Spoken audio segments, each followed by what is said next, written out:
Sweet. Welcome everybody. I'm super excited about this.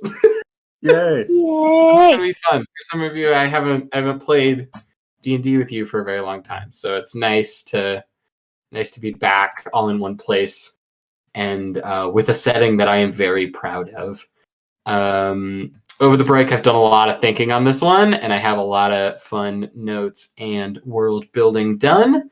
But of course, it's about the point of creation where I get to start incorporating your guys' characters and backstories and whatnot. So we're going to get that done today. We're going to figure out your characters, get you introduced to the setting a little bit. And we're going to do so in a somewhat familiar fashion. Basically, how this is going to go is I have a little description of the town or city that we're going to be starting in.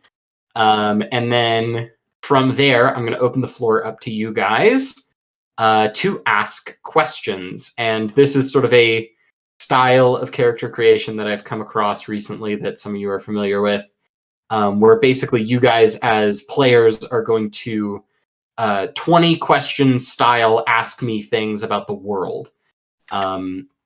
And as we go and get more specific, you will encounter information that I cannot tell you because it is only available to specific members of this community.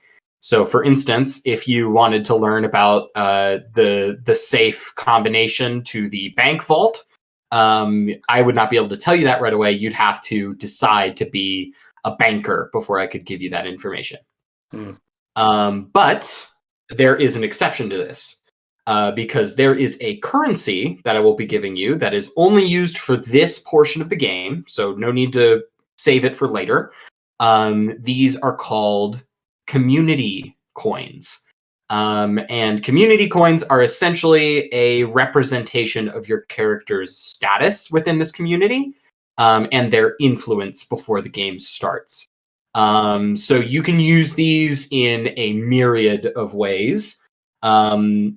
In some cases, you can use them to learn information that you wouldn't otherwise be able to know. So, for instance, you could use one of these community points to become a close friend of a banker and learn the combination to the vault. Or you can spend it just for straight up money. You can spend it for magic items, which I think some of our players have already done. And you can also spend it to place your character in a position of power. So if you want to be a politician or a priest, depending on how valuable that position is, it'll cost you more. And we will sort of discuss that and talk about it as we go.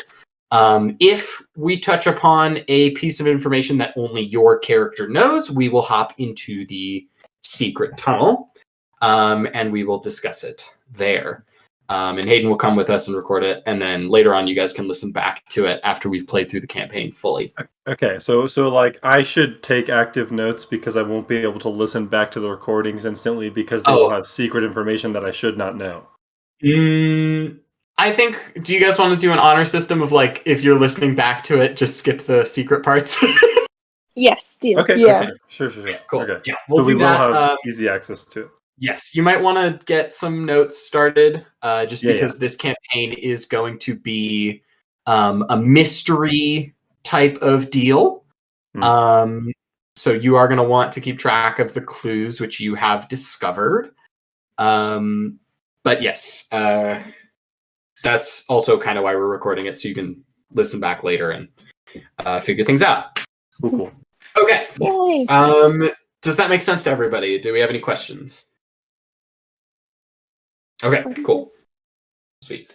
All right, let's go ahead and introduce ourselves. I guess I probably should have done this first before I started expositing. But I'm Cersei. I am your humble dungeon master and creator of this cool world. Let's start with our camera guy, our guy behind the mask. Hello, I am Hayden. I am the camera guy. So subtle. That's Hayden, everybody. He's going to be in the background. Yeah, he's going to be in the background monitoring stuff. He'll get our juicy close-ups and all that fun stuff. Why juicy? Well, because I've got some fucking good miniatures, my guy. Okay, that's understandable. Okay, I understand. I'm pretty proud of my prop work this time around. I'm having a good time with it. You're raising my expectations the more you talk Oh, about it. So. they should be raised. Wonderful. This is They a very have good been. time. Yes. Long boy, you're up next. I'm Eric. Yeah. All right, cool. Cool. Dusk. Hi, I'm Dusk. Sometimes I'm embarrassed to be related to Eric. Okay. Wow. Okay. Yeah, and then just for listeners, Dusk is feeling a little sick, so they may not talk as much. And then last but not least, we've got Alina. You're fine, bud. Everybody gets it. Mm-hmm. Yeah. Hi, I'm Alina. Yeah. Cool. This feels like the first day of Zoom classes that I've had this past week. And everyone goes around saying their name and like one interesting thing about them or like one bad show that they watched during quarantine or something. It's like Well, yeah, it's fine. It's very similar. We'll get back into the flow of things. It's going to be nice to have an in-person session, which is kind of why I'm going overboard on the props and stuff because I haven't been able to exploit that portion of this medium for a while. So yeah, let's get going here. How about? So again, right off the bat here, I'm gonna give you a little introduction to the setting. The name of this campaign is The Sweetmaker's Secret. And we're gonna. This isn't quite the question portion, so hold your questions to the end. But here we go. Okay.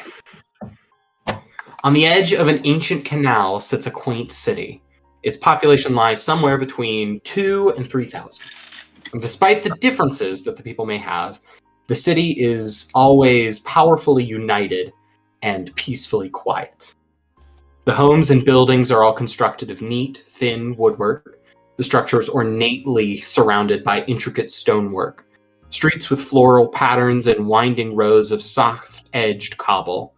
Some alleyways are graced with local gardening and sprinkled with birch trees. Lanterns hang from their reddish-tipped branches, casting a warm glow onto the late fall streets. A cathedral stands proudly over the comparatively brittle surroundings. Massive cornerstone pillars define the church's shape, each inlaid with massive 20-foot-tall busts of ancient pagan deities. These heads of peace overlook the streets, proclaiming ownership of the town's unlikely unity. Townsfolk, dismissed from an evening mass, begin to haul their rations from the church's stores and take them down to the town's edge. Here lies a semi-permanent refugee camp. Injured and recovering survivors form lines sampling the church's generosity. The strongest among these survivors, or the strangest among these survivors, are the constructs. Thin and powerful, with specific purposes, they sometimes have trouble finding ways for themselves. Most cling to the ideals of their lost or accompanying creators, while others set off into the nearby wilderness to find purpose for themselves. Some refugees wander far enough to find a home within the courtyard of a lavish, noble mansion. The estate of the Prosper family stands proudly at the city's outer edge. High walls of stone protect its inner sanctum, where tents and fires now stand and roar on behalf of the people. Elegant docks tipped with private vessels extend from the manor's outskirts, sedimenting the Prospers as an acclaimed trading family. Similarly, a noble... Nubble. Fucking goddamn. This is usually why I don't write scripts, because I do stupid shit like a nubble. Similarly, another noble crest has taken in some stragglers. This manor sits on the complete opposite end of the town, The home of the Nodish is a stubborn stone construction with slanted 40-foot walls that sit in between the crevice of two steeper hills. A primary spire rises from where all the walls intersect, bridging the gaps between them. Within the walls themselves lay robust stables, draft horses ready to gallop at a moment's notice. This family of different heritage specializes in trade by land and was similarly revered by their business circles. Following the shore to the south, we find a rickety cluster of dilapidated ships, most of which lost the title of seaworthy years ago. Half torn from one of the aging crow's nests is a pirate's flag, a symbol of this retired fleet of pirate vessels, all of which have sort of communally settled and lost their rowdy ways. However, there is often a light of mischief on the decks of some of these vessels. Moving more towards the center of town, we see an open alleyway where broken buildings have been refurbished into barricade-like homes. This area is home to the Orphans, which is sort of a formerly criminal syndicate of misfits who are kind of Robin Hood-esque, defend themselves from the surrounding tradesmen and powerful individuals in this community. But on this delightful eve in the middle of fall, there is just a simple communal gathering occurring. Okay. Then, further along the Sioux Canal, we see an old abandoned stone tower. Ancient wizards, rumored to have built this canal in the first place, abandoned this tower centuries ago. The townsfolk rarely visit this tower, as it is known to be very unstable and dangerous. Then we delve a little bit further inland, where a forest stands out against the cobblestone road. Right on the outskirts of this forest is a small lodge, crafted from nearby logs. This lodge has a very warm hearth, serving as sort of a community center to any who wish to enter. Inside, there are several prized racks and a constant hum of joyous laughter and song. And then we come back to the very heart of this city, the city of Lier, where we find a very strange building in comparison to the rest. This building sits right in the middle of a central trade district where everything is sold from all across this world. But this building, it's special. Strangely advanced. Extraordinary fluorescent light bulbs illuminate its interior and surroundings. It's made up of a couple prominent buildings, one that seems almost identical to the homes surrounding it, humble but tall and thin. That piece then adjoins to a domed cylindrical piece, and all of its walls are these large glass overhangs. And inside you can catch this smell of sweet candy.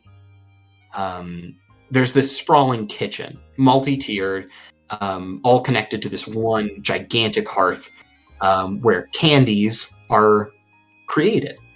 And then the last chunk of this building is, of course, where these candies are sold. Behind a very ornate and intricate register, there's a bunch of happy folk selling these wonderful candies. Children sit outside one of the big display windows, watching in awe as a clockwork pseudo-dragon flies on a rail overhead, a cake display with several lollipops and Twizzlers, and there's just so much delight that culminates around this building. And of course, a simple sign hangs over its doorway, proclaiming it to be the home of the Sweetmakers. And that is our setting, the city of Lier. Hayden, if you'd like to show the top-down map that I've got, it's a little crude, but it gets the job done. And then I will post it in the art chat for you players. But that's all I've got for the big wordy description. And now it is your guys' turn to ask some questions. Is the picture in the artwork thing the candy maker shop? It, in fact, is. It's a little unfinished, but it gets the concept across. Sick. Oh. How do That you was such spell a good Lier? description. Oh, how do you spell that? Lier is spelled Liare. Okay. There is our map of all of the big locales that I just mentioned. You know what? I might be changing this map a little bit later. But for now, it gives you a good list of what we're talking about.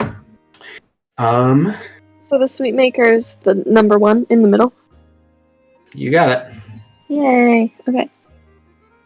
Okay. And then, the house symbols, the Noddish and the Prosper. I see. Correct. Yep. The cathedral, wizard tower, the boats. I loved the description of the boats. Thank you. Me too. I was curious about the boats. Is that like you say there's mischief there? Is that like an area that's like off limits for any reason, or like? No, it is. If you would like to know more, that bunch of ships is known as the last fleet of the Dread Pirates, and it is essentially where a few years ago, this group of retired pirates weighed anchor for the last time. So it's all after having made their riches, they kind of settled down here, Interesting. and have, for the most part, been living peacefully with the rest of the portions of this community. And they live on the boats still? Yes, the boats are kind of bolted to the docks themselves. Some of them still with massive holes in their hulls from a very recent battle from which they fled. But they are all secured properly into the shore. And, some of the folks have maneuvered onto shore, but most like to stay in their crews. That's sick. Mm-hmm.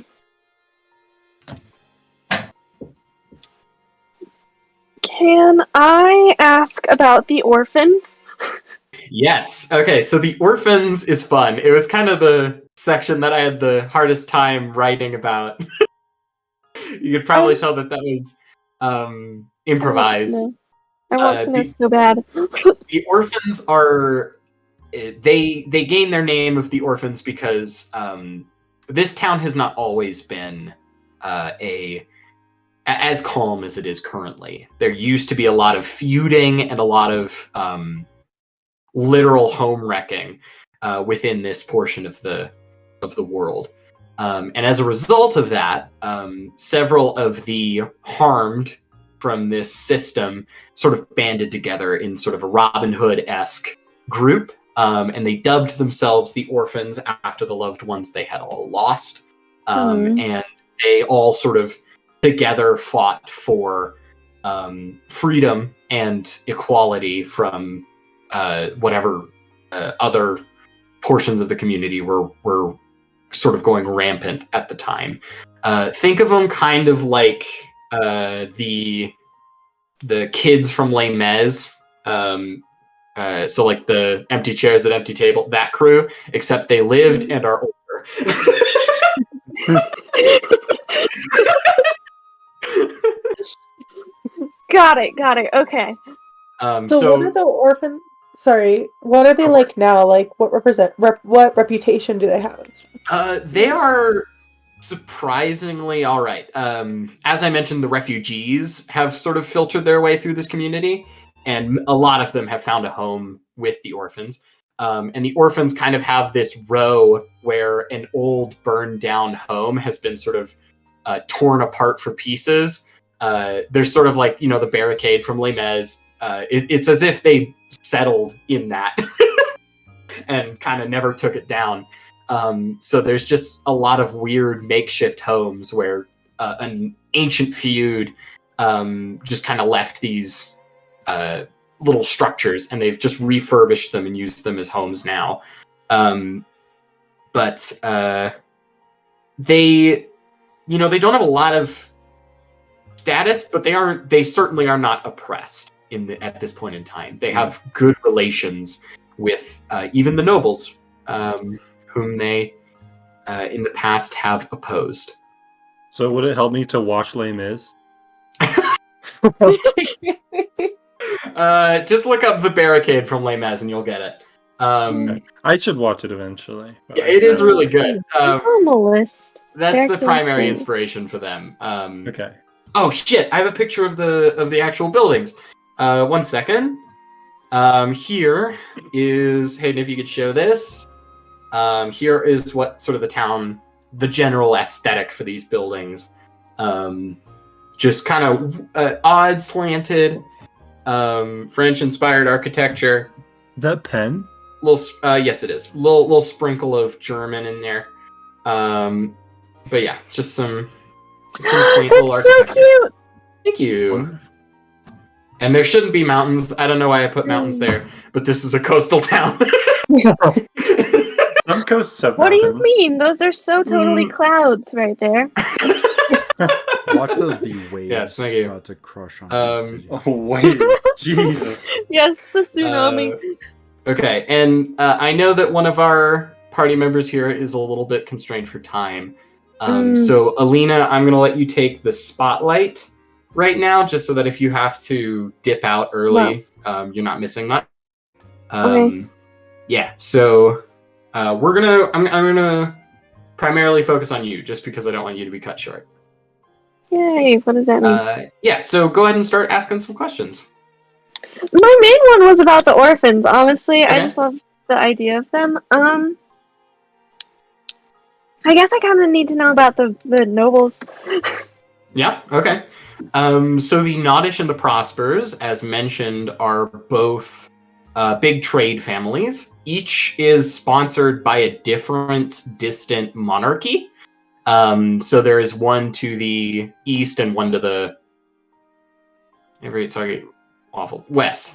And they essentially, are the common ground. And since Lear doesn't have much of a government or military force, these two are primarily responsible for the law enforcement that makes its rounds across the city.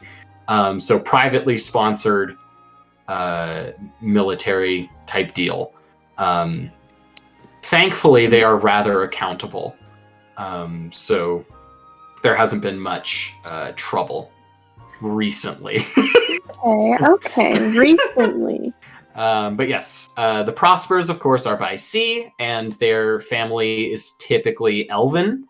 And then there's the Nodish by land, and they are typically dwarven/gnomes. Fun. Yeah.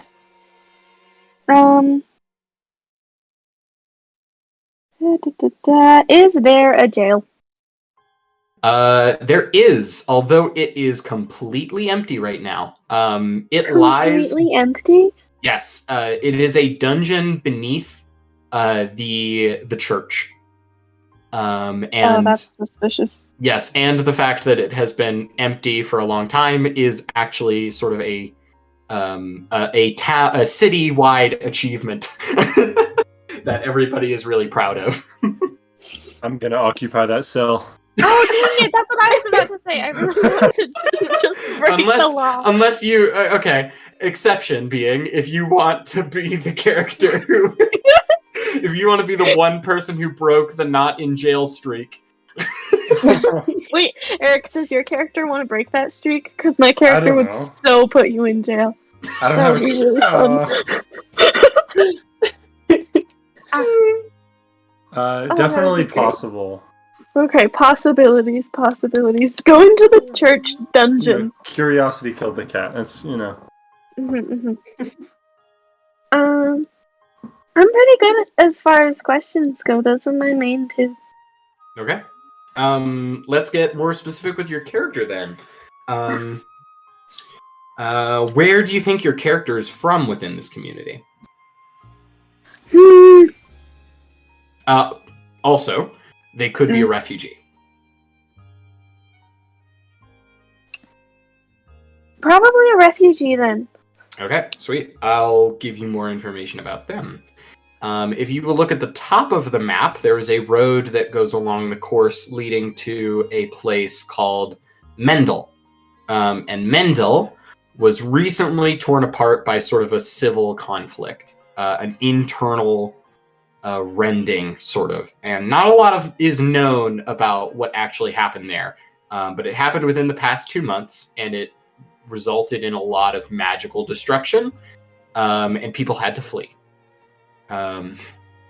Rumors say that Mendel has sort of quieted down and is becoming safer, but folks are still being cautious, especially those who are still recovering from their injuries. Mendel, before it sort of broke apart, was a very technologically savvy area. Like all sorts of fun shit, like cool clockwork elevators, automata, which I mentioned. There's a lot of robots from there, and a lot of gnomish tinkering. It's what that city was known for. Fun. Okay. Gnomish tinkering? Is that the words you just said? Yep. Gnome. Oh, that's so fun. Yeah. Yeah, then I'm a refugee from there. Okay. So fun. Let me think here. What sort of status do you think you had? I think we've already talked about your magic item, which makes sense, because being surrounded by inventors, you probably had means of grabbing it. Means of grabbing it, yes. Oh, especially in the chaos. Yeah. Jeez. All right. Yeah, and we've decided... We've also decided you're a rogue. Oh, yeah. Yeah, so you're a thievish fellow. Any idea for a race? Gnome. Gnome? Okay, cool. I'm gonna be short, and this is gonna be great. Awesome. Why are you a thief? Just seemed like something to do. It's kind of boring. I'm gonna give a little option just because I feel like we need more than your character is bored as a primary motivation. I think that is a good motivation. It's a hobby. Thievery is a hobby. Yes. Perhaps you were a tinkerer or novice inventor who was jealous of your peers' creations? And you kind of were never an artificer? I would never be an artificer. That's so difficult. Yes. Okay. Cool. You can get more detailed with it as we go, and you can just send me stuff about that. But nevertheless, you have ended up in Lier. So what has your character done here since they've landed? Not steal things, that's for sure. Don't want that impression in town. Okay. Yeah, so you're holding up your reputation. Yeah. I've probably just been trying to fit in and assimilate with the people, the normal people. Well, you do have 2 community coins remaining. Is there Yay. any particular point of status that you would like to assume? Sort of reminders for what this can be. You can be like an acclaimed artist or like person in any regard. So if you want to be like a renowned crafter or a renowned painter, that could be something. If you want to be in a position of power, if you want to be a owner of something, an enterprise or whatever, that can cost some. Stuff like that. So I have 2 of those left, right? Yes. After getting the magic item. So I think it would be really funny going with the I was jealous of other artificers story if I just used those to be like, yes, I'm an acclaimed artificer, and all of my stuff burnt to the ground or was destroyed or something. Okay. So you're impersonating an artificer? Yeah. I Probably love the one that made the gloves that I stole. That would be really fun. I love that. Okay. Yeah. Identity theft now. Okay, that's amazing. So yeah, you've lost. So that's going to cost you your remaining 2 points. I think is you're assuming the false identity of another person. And I guess you can decide who that person was at your leisure. Yes. But this is so exciting. Yes, that's a good way to get you some character-specific information. So, Alina, if you would join me in the secret tunnel, okay. I'm going to explain to you what your plot hook is for the start of the adventure. Woo! Okay. Let me get to there. Hayden, you should join them too.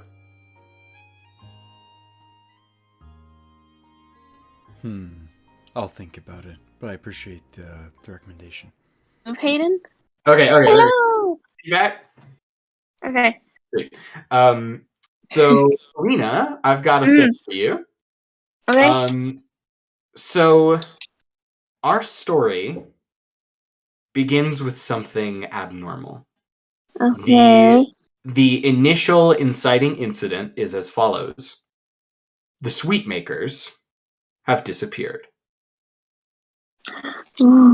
Yes. We haven't really gotten to it yet in the main channel, but these guys are essentially moral mediators. 2 brothers that were remaining in town. And they essentially peacekeep with common sense. They're trusted and respected. And the thing is, they've just up and vanished. It's very uncharacteristic for them from what you've heard. You personally don't know much about them because you're new in town. But you have been contacted by the Noddish law enforcement officers to help investigate the Sweetmaker mansion because it is filled with a lot of clockwork gadgetry and all that sort of stuff. So they're hoping you can maybe give some insight on that portion, which you probably can't. But there is something more tempting about the Sweetmaker estate, and that is that it is pretty darn big. Big and rich. Ooh, yes, many things. Yes, and of course, from what you know, the Sweetmakers are very well acclaimed, and you are willing to bet that anyone with as much social power as they have, probably pretty dang wealthy. Yes. So your goal may, at your choice, be to investigate their manor with the ulterior motive of snagging some of their possessions. I can fake it till I make it, being like, yes, this clock totally. It's like 3 ticks too fast. That means that they were stolen at 12. I can make things up. Beautiful. Do you have any other questions that you and you alone can have the answers to? Okay, so the people came over the Noddish. Those are the gnomes, right? Yes, gnomes, or mostly dwarves, some gnomes. Some gnomes. Okay. Yep. So they might know what they're doing. Do they know stuff about clockwork things? Doesn't seem like it's their specialty, honestly. Okay. Nice. I can work with that. Yeah. Okay. Cool. And it doesn't seem like they are going to accompany you. They're kind of hiring you and a couple other individuals and volunteers, and you're all going to go together to investigate the manor. Fun. Oh, Cool. that's so fun. Yes. Yeah. All right. What level of character do I make? Oh, we're making level 3 characters. And Level now 3. that you mentioned it, I'm going to tell that to the other two. We're going to hop back. You ready, Hayden? Is this where I leave? Yep, we're going to hop over. I am ready. Okay. Hop over. Man. Bye.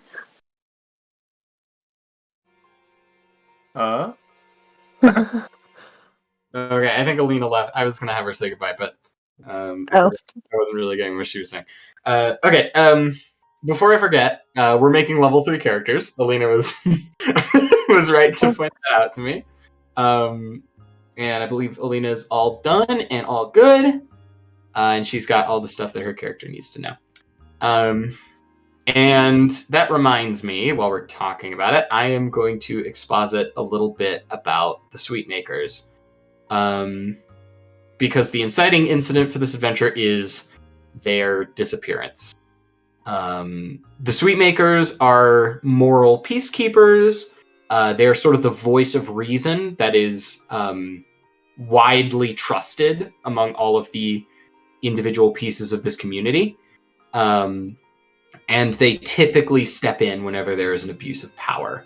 The Sweetmakers themselves, they used to be sort of a family of 4 until the parents passed, leaving 2 brothers behind to watch over their estate. That's kind of the basic summary of them. And they are widely popular figures. I love how I was just talking to Eric about like ideas for my character, and I was like, okay, I have 2, and I'm kind of leaning towards this one, and I explained it, and then all of a sudden my brain was like, nope, I'm going with the other idea. Okay. All right. Well, I don't know. Your idea could still be interesting though, because then it could. You could be trying to fill that role. Mm-hmm. Oh yeah, absolutely. There is a vacuum. Basically, the adventure will start with you guys and actually the entire town investigating the disappearance of these 2 brothers.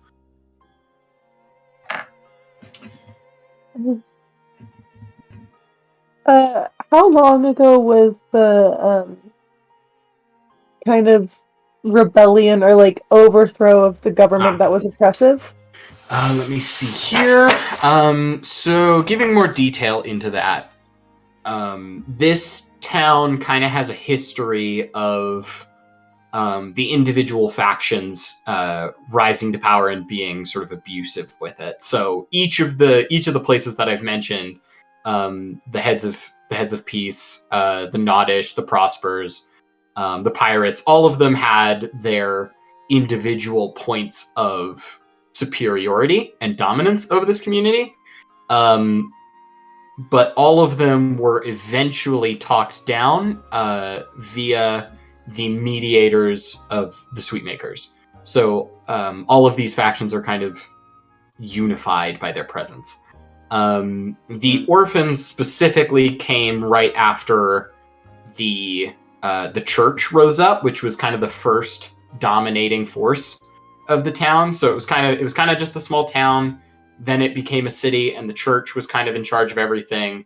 The church had this deal where they were kind of the head of enforcement, is what they called it, which is 1/4 of the deity they praise. It's kind of like like 4 aspects of the same god type deal. And so the head of enforcement was kind of this deal, and as it sounds, it kind of became a weird religious state, and then the orphans rose up initially against that. And then they did so again, roughly 10 years later, with the Prospers and the Noddish, as those 2 families arrived in the city and had a fierce rivalry over trade routes and whatnot. And eventually those 2 kind of got to a point where they were, land and sea. But before that, they did a little bit of raising to the town, and the orphans stepped in again. So at this point, the orphans as a group is about 20 years old. So this is clearly like a continent with other monarchies and cities. Right. Is there like an overall general government or anything over the entire continent, or is it just town to town? So the strange thing is that this town kind of is on the border of two major vague monarchies. Understood. Yes, one of the dwarves and one of oversea elves. And I haven't detailed them too intensely because they, are peripheral and not really that impactful on the story. But in general, each of these monarchies placed one of their descendants, one of their primary, royal adjacent family houses in this area, and these nobles will occasionally request financial aid, and these two families are kind of the unofficial government over the people. There was a mayor. There was an elected position of mayor for quite some time, which was sort of overseen by the Prospers and the Noddish. And also the heads of peace have kind of a moral code, which they enforce lightly on the surrounding public.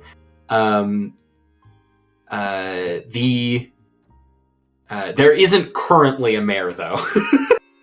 Why is that? Because when the mayor died of old age, the title was passed to the head of the Sweetmaker family.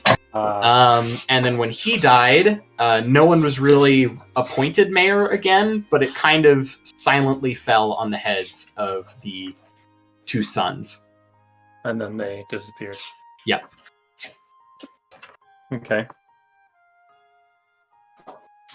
What is the deity that the church worships? Yes. So the deity that they worship is the heads of peace. Basically, they are these four aspects, four heads of the same all-seeing God, each with their own individual tendencies. So within the church, you'll find zealots and priests of each individual head. We, of course, have the head of enforcement, the head of... I'm going to be honest, I haven't made the other ones yet. Wonderful. And I'm going to think about it real hard.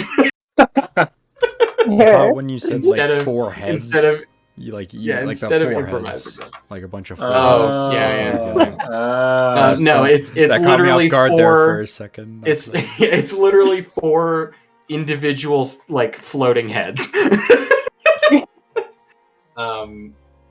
So there's four heads.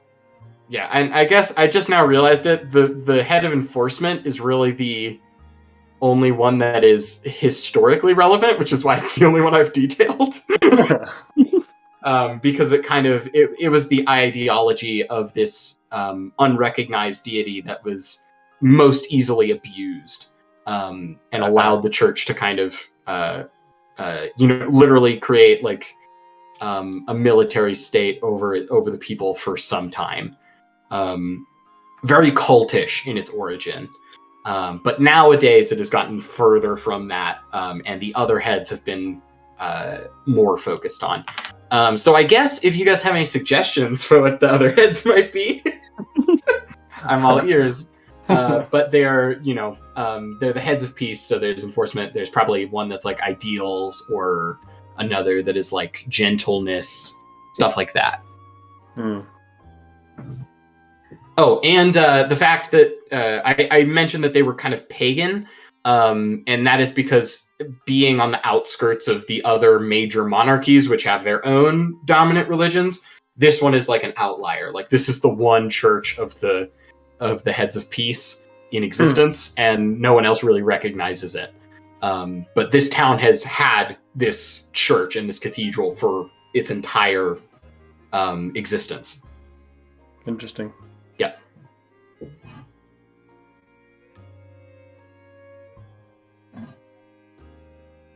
Okay. I guess I might pry. Dusk, what were your character ideas? So the two that I had were the one that I was talking to Eric about was kind of like a young adult coming from a family that was really trustworthy, kind of basically what you explained with the sweethearts or Sweetmakers, Mhm. and who's trying to like prove themselves and live up to the family's reputation. Okay.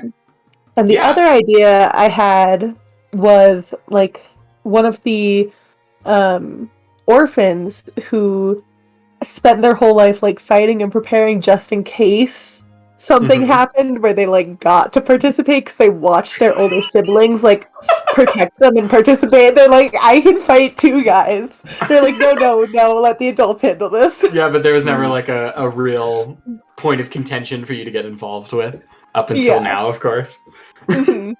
I love that. I like both of these. I think that your first option could fit very nicely into either the Prospers or the Noddish. Both of these families are known to kind of pamper their kids, and specifically the ones that are in charge of their loose mercenary groups. Each of them kind of basically the way it's structured is they hire townsfolk and mercenaries to be the actual backbone of the workforce of the law enforcement group, and then they appoint they train the kiddos to eventually house and man like commanding positions. So you could definitely fit into that. Of course, that doesn't mean you have to be military focused. They do similar things for the arts and, you know, the actual trade portion of their business, all that. Okay.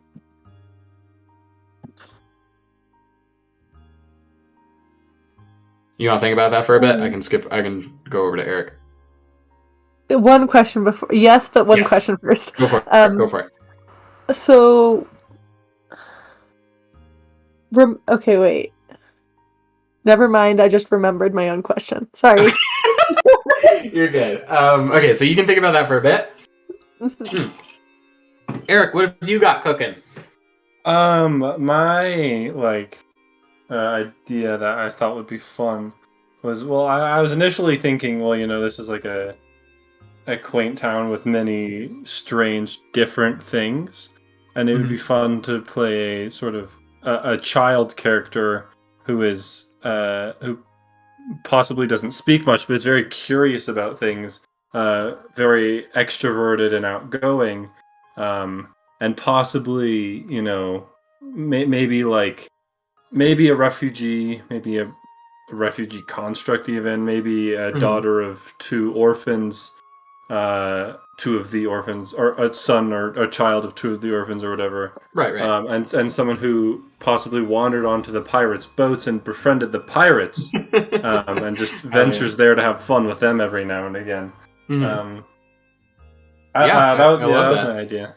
Yeah, totally. By the way, just for clarification, constructs are going to be treated mechanically as warforged. So if you're looking into race options for that, they're going to be warforged, and they're just going to be flavored slightly differently. But yes, if you want to do that for them, that's what you go with. Okay. Yep. And you could, totally. You can. That's kind of being a construct is a good way of, you know, being a childish but practical character. Interesting. Well, yes. Sorry, that was not the right word. What was the word I was just trying to say? It doesn't matter. Also, being a construct makes the idea of, you know, a character that doesn't speak as much more reasonable. Maybe right. That too. Speaking is more difficult as a. Yeah, they're not as used to speaking out of turn, right? Right. I guess I'll tell you a bit more about them. So the constructs are kind of cut into roughly an eighth of the refugees are constructs. And some of them have sort of android breaking free, sentience. And they are referred to as sparked or lightened. And the rest are still sort of droning,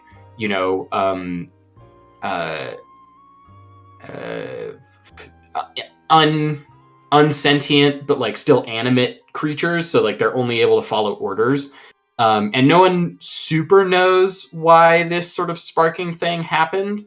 But it did. And so some of these robots are rebelling and others are perfectly obedient to whatever person they are traveling with. And some who, don't have a spark but are left without an owner are just kind of mindlessly looking out for themselves and their preservation. Interesting. Okay. Yeah.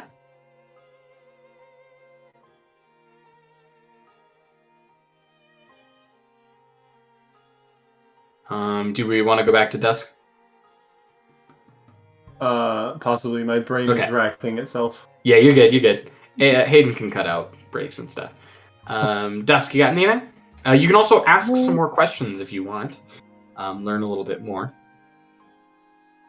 Yeah. All right, what you got?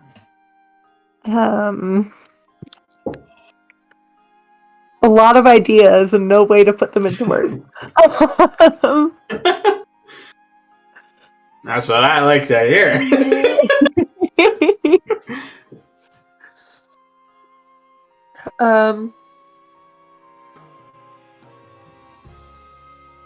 If okay. Go ahead. If I were to be from like one of the two kingdoms, noble families? No, noble families. Yeah, sorry. Yeah. Remind me a bit about the land one again. Okay.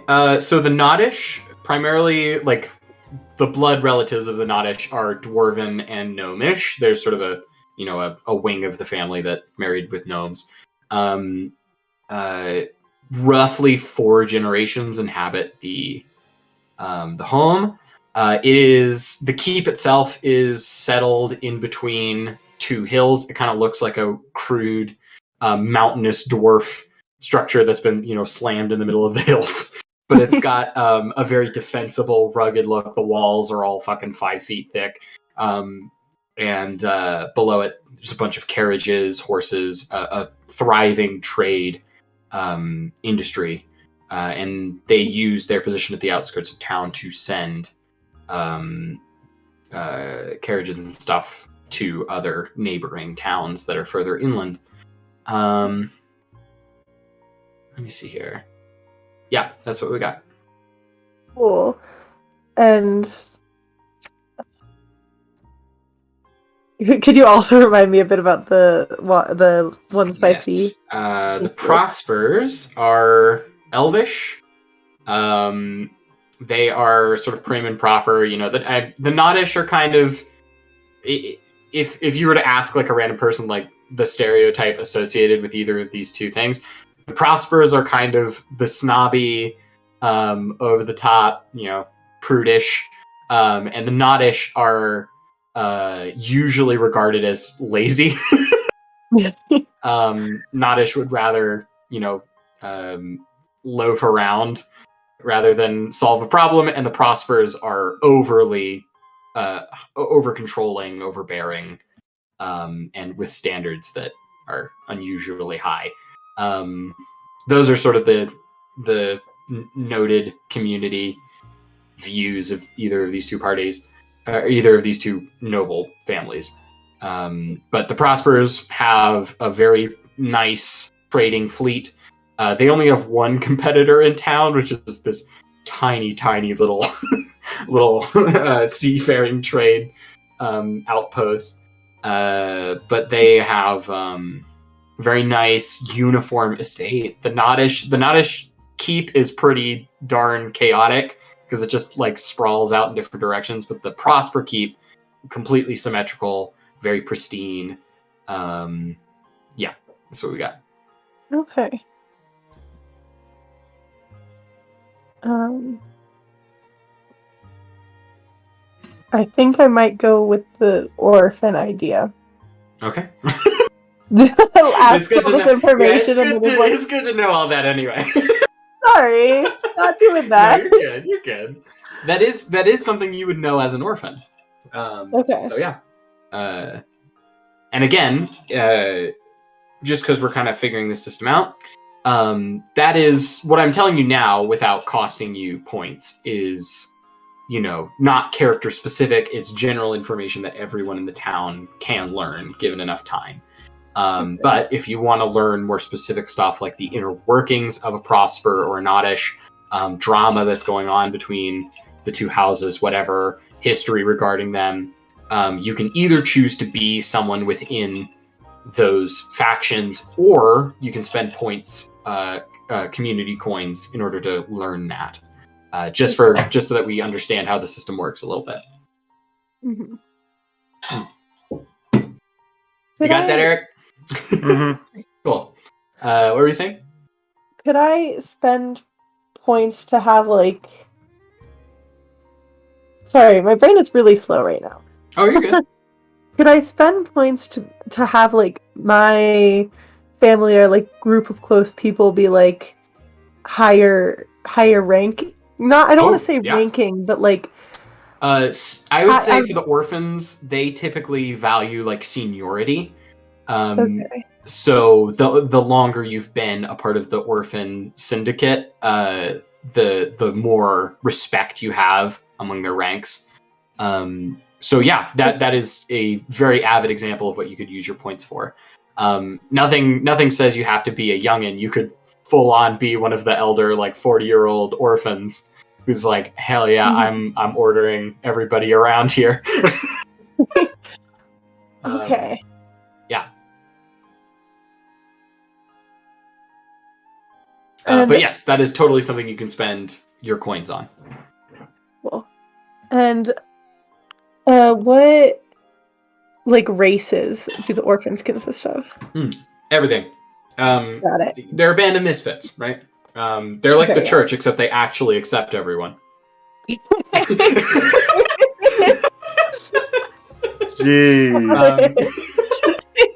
The church and the orphans don't really have a specific designated race or creed. The Prospers and the Nottish do, because they are specifically bloodlines. But the other two accept everyone. And the difference between the church and the orphans is that the orphans accept former criminals. Okay. And active criminals. Because they're kind of, that sort of deal. Mm-hmm. And obviously, you don't have to live in that cluster in order to be considered an orphan. You can live right outside the Prospers manor and still, be associated with them. Yeah. Okay, I have an idea. Okay. So, kind of my idea is that, you said, these people band together because they lost loved ones. Yeah. So I'm thinking, I had a fairly big family, and a lot of them got killed off or died, and it left me as the youngest with 2 older siblings. Okay. And we were some of the older of the orphans. Okay, cool. But being the youngest, my older siblings were like, no, we're going to go fight. You're going to stay here and protect people. Your job is to stay here. We're not letting you go out. So I spent a lot of time with the other orphans while they were nursing injuries, or they weren't going out to fight or whatever. Yeah, you're the tiny kid who gets shot in the end of Les Mis. Exactly. Spoilers. That part's iconic. Everybody knows that part. I did not know that.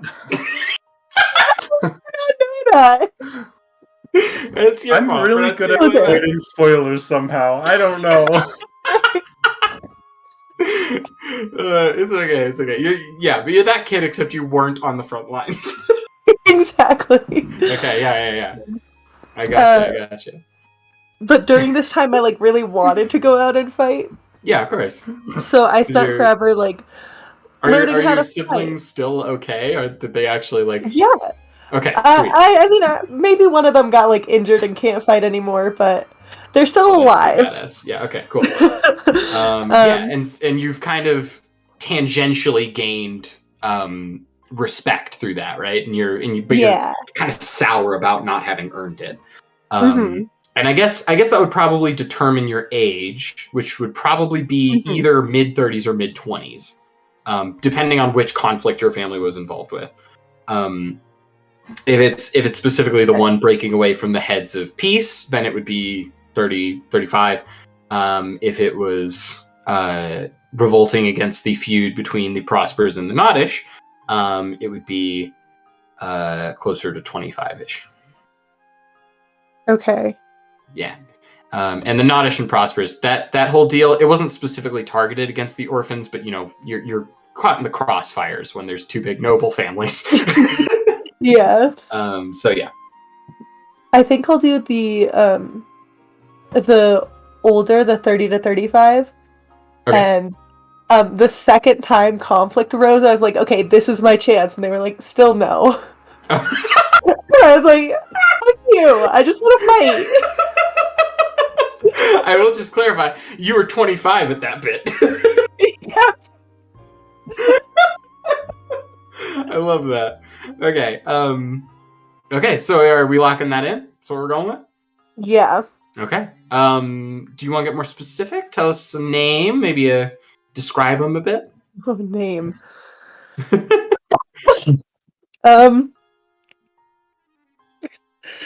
Name's probably going to be the last thing I come up with. That's fair, yeah. I'm thinking tieflings. I haven't played tiefling in a long time, and I like tieflings them. are fun. I should notice, Yeah. or I should note the Sweetmakers are tiefling. Okay. I don't think I mentioned that yet, but they are in fact tiefling. Okay. Yeah, I'm gonna go with a tiefling. They're fairly average looking. Mm. A little scrawny, but not like starving. No. Mm-hmm. Yep. I don't know. Okay. Oh! By the way, we should discuss the price for your status. I'm gonna say that's a solid 3. Got it. Because that's total 5, right? Out of a total of 5, yes. And that's because you not only have your own reputation, but also the reputation of your siblings that you can lean on. Okay, yeah. And the influence that they command is also closely yours. Mm-hmm. Yes. So, yep. Okay, beautiful. Doing great so far, guys. We got some really fun ones going. So, okay, here's a question. Do you think you are one of the mercenaries for either the Prospers or the Nodish? If you're so keen on fighting, have you been training in either of those mercenary forces? I was okay. Oh, you can also just be a mercenary not attached to either of them, but, just giving you the option. Okay. I really want to try out playing a monk. Ooh. Oh, monks are fun. Okay, I love me a good monk. Love me a good monk. So monks are strange because they don't fit super well within this setting. Okay. Which you've probably noticed, but there's a few ways I've planned for that can help you fit in. Because obviously this isn't like a very, the setting itself doesn't lend itself well to this genre. But I have a couple spots where you can fit it in. So one option would be that your character spent some time abroad. Some members of the Prosper and Nodish families are known to take sabbaticals to far-flung regions because they are both trade families. And on one of those such excursions, you can, come in contact with sort of monasteries and whatnot. That can happen with your family as well. If you guys had some riches left over from your plundering, you may have chosen to go and explore. The other option would be being sort of a monk of the four heads, because they do have their own sort of militia and their own enforcement deal, which, in recent years has dwindled in popularity and number, but still exists. And you could be a monk of one of the heads of peace. Those are the two that I can think of. That, of course, that doesn't mean you're limited to those two, but those are inspiration for monks. That it was the exception I came up with for that class specifically. Okay. Can I think about it for a sec? Okay, Eric. Okay. I have some ideas and questions. How snobby are the Prospers really? They're how not. snobby? Okay. In recent years, at their worst, they're pretty, prudish, but it's been years since any major disputes have been caused by their, uptightness. Very much the worst aspects of this community have been toned down with the arrival and guidance of the Sweetmakers, which is, sort of a silent, benevolent force that hangs over this community. Yeah. How snobby are they about their bloodline? Oh, not very. Are you? I'm gonna say that this is something I'm gonna hide for a bit. Are you? If you want to, okay, yeah, I can give you some insight into the inner workings of the Prosper family, but it will either cost you a community point, or you have to decide to be a Prosper, and then you will gain the information. Okay. Let me ask some other questions first, so I might come back to that. Totally. So you had mentioned the woods and a little cabin out there. Yes. Is there anything special about that? Or? Yes. So this building is a community center tavern deal. Right. It is run by one of the brothers of the Sweetmakers. His name is Edlark, and he is one of the two very revered Sweetmaker kiddos. The brothers have been on their own for about 2-3 years. And within that time, they've done a lot of personal projects.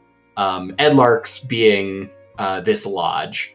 He is a very keen hunter, and his main hobby. If no one knows where Edlark is, he's probably hunting. Understood. And so he kind of built this lodge for himself initially, and then let everybody come on over and enjoy it. Because he likes to show off some of his trophies. But very much it's a place where the pirates like to hang out because they are, in good with Edlark. Those two are very closely knit. And the forest beyond is protected sort of by Edlark. Wordlessly, like no one's going to go and chop it down because this is fucking Edlark's hunting area. And yeah, so he shares it with anyone who wants to. So there are occasional nights where bands of pirates will go into the woods and hunt. Nice. Yeah, so generally just a very nice, homely, part tavern, part just cool lodge, where people come and hang out and play some maybe racquetball, just some rec center stuff. Nice. Okay. Community center stuff. So he's one of the two that went missing, yes, just to be certain. Yes. Oh, and big note, Edlark is a very proficient carpenter. He built the lodge himself. Okay. Yes. Sorry, continue. So his brother, you say they both had projects. Are Yes. there any notable ones that his brother Yes. did? Hennick is the other brother, transgender boy. And he's sort of a very smaller than his brother, curly-haired friendo. And if you were to ask anybody about the difference between the two brothers, basically anyone you talk to is either going to like Edlark or Hennick, because they're kind of two sides of the same coin, where they both have the same goals, but they go about it in different ways. Edlark is kind of darker and brooding. Hennick is overbearingly cheerful and positive. And so Hennick usually finds his way to the church.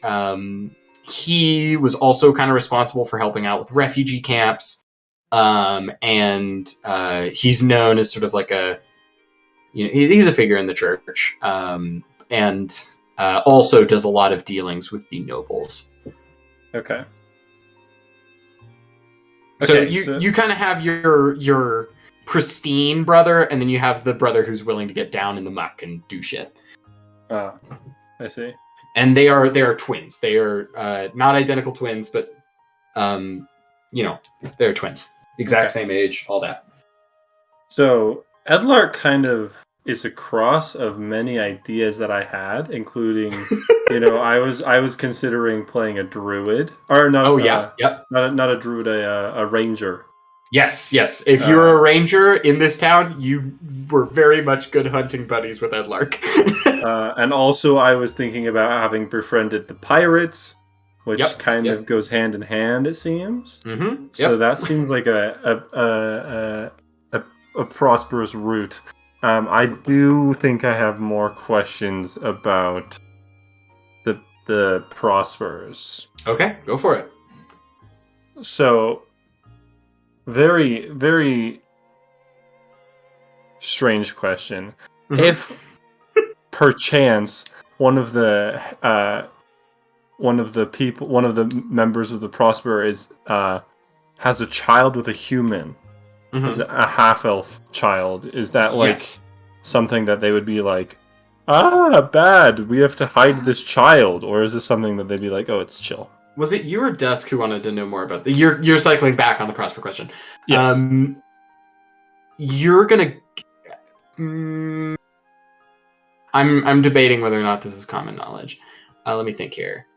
If it's not, I can spend a point for it. Yes. So do you want the vague answer or the precise answer? Because if you do precise answer, I'll give you a specific example of in the past X has happened and the result. I would like the precise answer. Okay, so go ahead and spend a community coin. And either probably through the rumor mill, your character has learned, this is a small secret. This isn't a huge thing. The Prospers have recently... there's a couple half-elves, and in the past it has been covered up. But very recently, one of the younger members of the Prosper family has announced an adoption of a goblin child. Okay, that's sick. Yes, there was a goblin, sort of a goblin trove that made their way here as a part of the refugees. They were sort of, underclass workers. And when they arrived, they had one community member who unfortunately passed and left her child behind. And one of the young Prospers took them in and grew very fond of them. So as of right now, the family is very much diverse. More diverse than it has ever been. How old is the goblin currently? In Goblin, like a month, but it's like for the equivalent of like a still swaddled 3-month-old baby, I think would be that. So very not on their feet yet, just fucking tiny little biscuit. Interesting. I do have a picture. Oh, that's I'm so glad you asked this question because I definitely drew them. Hey, and get ready for this one. I'm going to shoot it to you. But yes, you may continue answer questions. Okay, so I think that it would possibly be interesting to have my character be a child of the Prosper family, possibly a half-elf. But to have been somewhat partially raised by Edlark and the pirates, sort of kind of looking for another outlet as Okay. a family because he. So I would say Edlark is 25 at this point in the story, and likely wouldn't have been a figure that raised you, but you could have grown up alongside Edlark. Interesting. If that makes sense. Yes, both of the brothers are very youthful. They are like very, very young, but still surprisingly powerful in this community. Right. Well, so I was thinking a young character, like a childlike character, right? So it's possible. Is it possible maybe Edlark was somewhat of an older brother figure?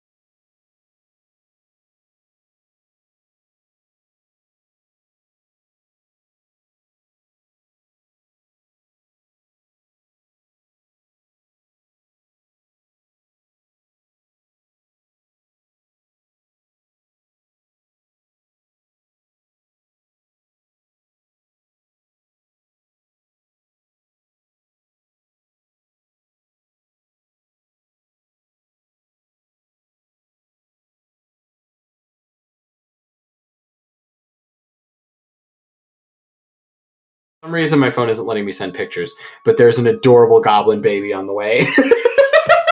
I can't wait. Yeah, it's coming. It's coming.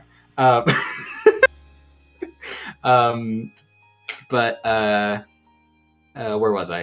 I always distract myself. Fuck.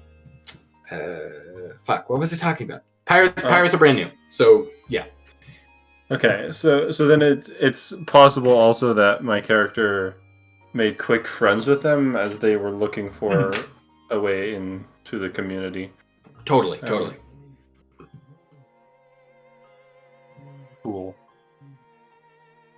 All right. You want a second to ruminate? Yeah. Sweet. That'd be great. Dusk, how you doing? Getting somewhere. Sweet. Can I help at all? How would, like, just like the basics of how would being a monk of the church, like, what would that look like? That would probably look like, I wouldn't say it's a common thing. I think it's very abnormal within this community, but it would basically look like you spend a lot of time within the church, and you devote a lot of time to isolating yourself and meditating, right?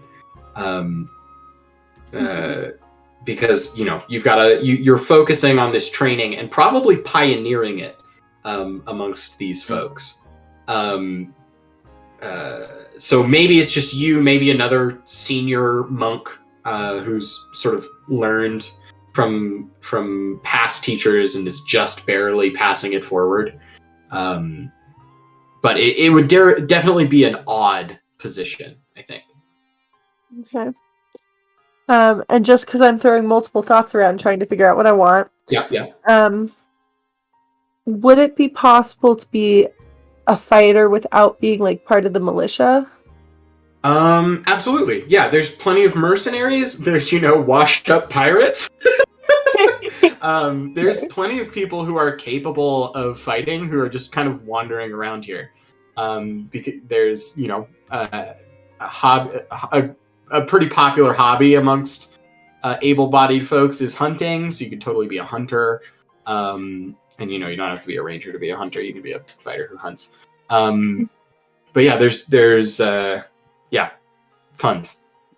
You could also, refugees probably need to know their way around a sword. Yeah. They've come quite a ways from their initial city, so they've picked up a few things. Would it be possible to be like kind of trying to fit into my character of like my siblings don't really want me to learn how to fight. They're overprotective because we've lost a lot of people, understandable. And so I just kind of like snuck around and took lessons from whoever would give them to me. Ooh. Ooh, I like that. Ooh. Yeah, maybe Just you're like, maybe your mentor was kind of a means of, or this monkish mentor would be a means of like, covertly learning to defend yourself with magic and a bit of hand-to-hand combat. Because monks, the cool thing about monks is they are capable of fighting without bearing arms. Mm-hmm. So it would totally be a means for you to be sort of a peacekeeping brawler without your brother or your siblings catching on. Mm-hmm. Okay. I might do something similar to that. And if it would be like easier to tie it to the church. Oh, there's the goblin. That's adorable. Thank you. But That's yes. it. Okay, if my character is some kind of bastard child of this family, I'm definitely gonna be jealous of that little goblin. Do you want to know his name? Yeah.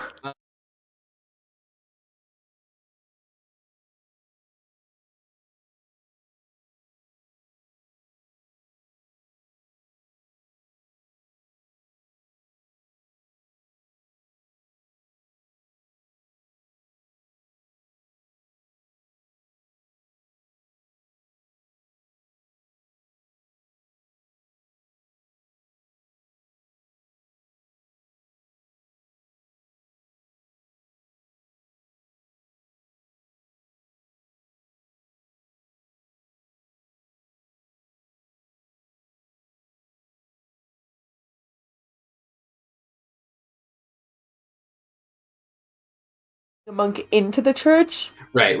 We could have the type of situation where, like, in my mind, this is what I'm thinking of. Like, there is an old monk who like isn't great at teaching, but is like there enough to be like, here's the guidance, and I'm like, okay, I'm also gonna take this from what I saw my siblings doing, and this from what the pirates taught me, and I love that.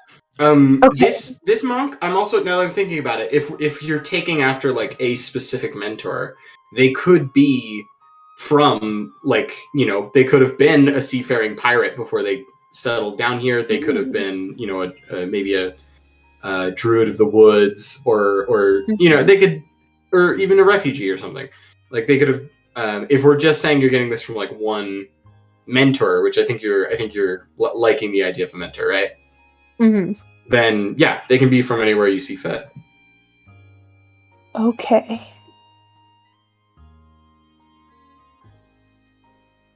I have to think about it. We're going back to Eric. Okay. I like this style of character creation. It's fun. Yeah, me too. This is good. Good. So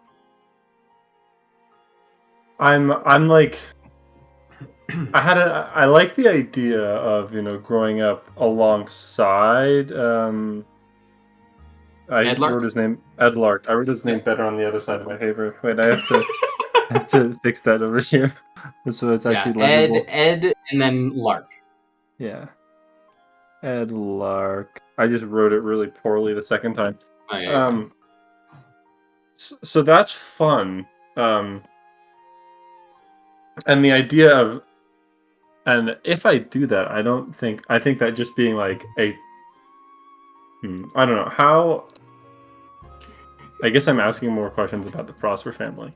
So I guess okay, yeah. I mean, you've already you've decided to be a part of the Prosper family, right? Right. Yeah. So yeah, I can totally give you some more information about them. So how selective are they about what their children do, especially their purely elven children? Very.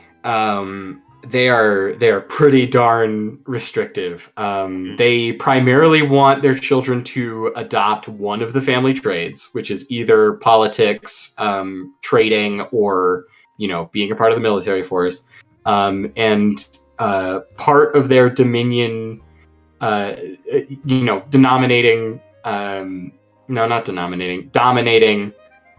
control of their kids is what usually encourages the children to go off on unsupervised adventures.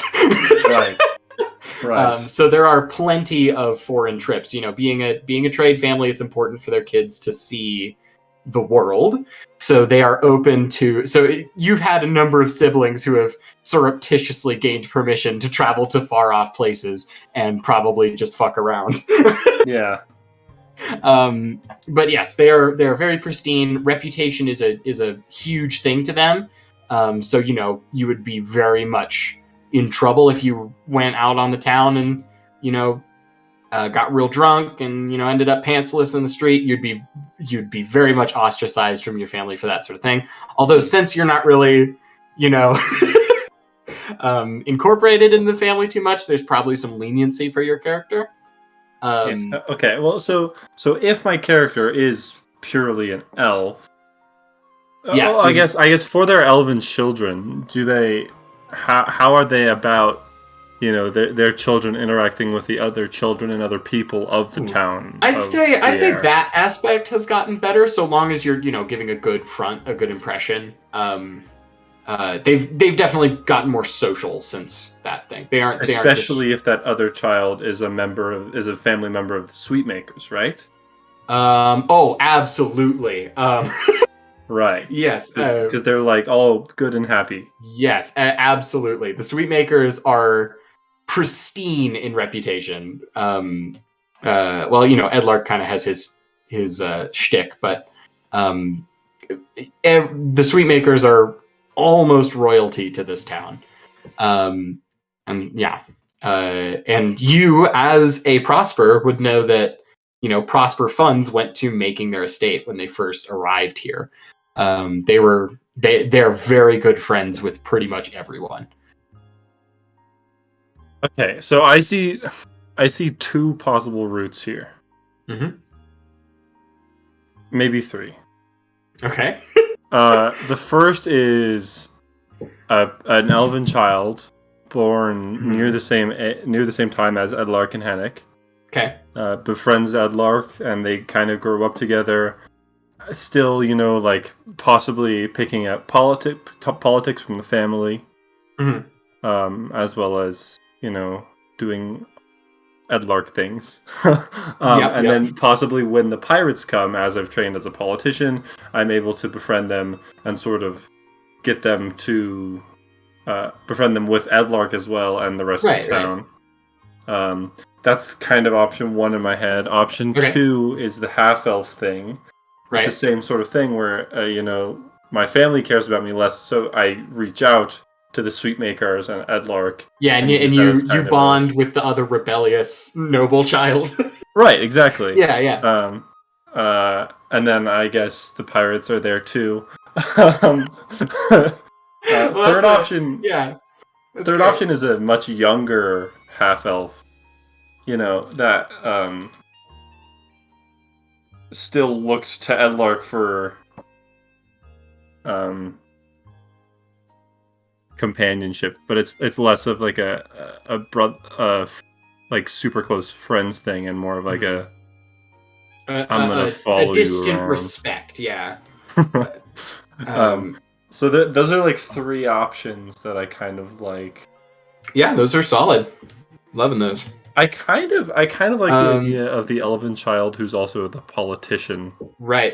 And I would also encourage you consider class, because I feel like whatever archetype you choose to play as could slot better into any of these options, right? Like if you're going with the more noble and pristine one, you may be closer to a sorcerer or a wizard or something of that like ilk. But if you're the more rebellious child, you might end up as a ranger or a fighter or something of that sort. And I would also say party composition is going to become relevant here, because we have a rogue, we have a monk, and another thing. And I know we have a small party, so there's not a ton of pressure there. I will stipulate that recruiting NPCs is a mechanic for this adventure. So if you have a blank spot in your coverage, you can recruit to fill that space. But, just a thing to keep in mind. Interesting. Yep. Okay, now I need time to think. Okay. Back to Dusk. Okay, looking at the map, What's number 3 again? Number 3, that is the orphan row. Okay. Yeah, that's the Right. ruins of the titular orphanage. And I can't read the number. Where's the position? Sorry, I was deciphering which one was the church. That's 2. Yeah, okay. The one with the fancy emblem above it thing. Prospers or Nottish? Got it. Okay, I see. Prospers and Nottish. Got it. Yep. Cool. What's now I 4? have a clear mind of things. Okay, sweet. Yep. What's 4? You've noticed. Yeah, I looked at it like at the very beginning, and I just didn't ask. Yes, Eric, you would know this location well. I did not mention this location because it is a touchy point of contention. Area number 4 is known as the Fuss Barn. And it is essentially a barn on some older farmland that the Prospers and Nottish jointly purchased for the purpose of fighting in it. Oh my god. That's amazing. So whenever there was a disagreement and the two families had to fight it out, they would go to the Fuss Barn and they would they would fight. Oh god. As such, the Fuss Barn has a lot of holes in it. It is not visited, and very recently it has served as a makeshift shelter for refugees. Oh man, that's brilliant. I love it. But yes, that is the Fuss Barn.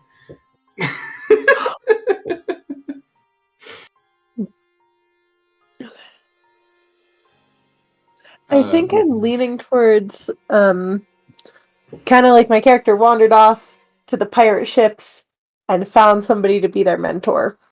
Ooh, I love that because I love the idea of a misunderstood monk who kind of found their way onto a pirate ship, and none of their crewmates really respect what their power is, but they know what it does.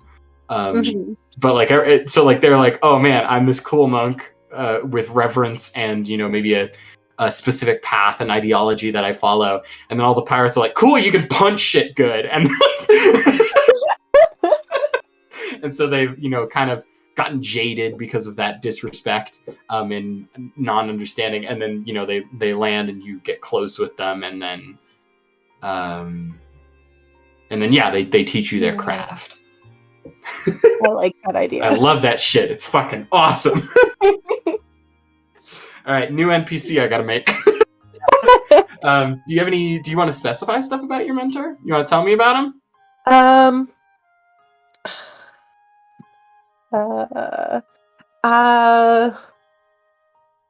If not, I can surprise you later. I'm trying to think if I don't think I'm gonna come up with like a whole character, but I'm trying to think if there's anything that like specifically they pass down to my character that I want in my character. Right. Also, while we're here, now that we've decided that you kind of have a piratey connection, do you think your character has specifically enriched that culture and gained some reputation, or do you think they're just kind of a tangential folk who shows up every once in a while?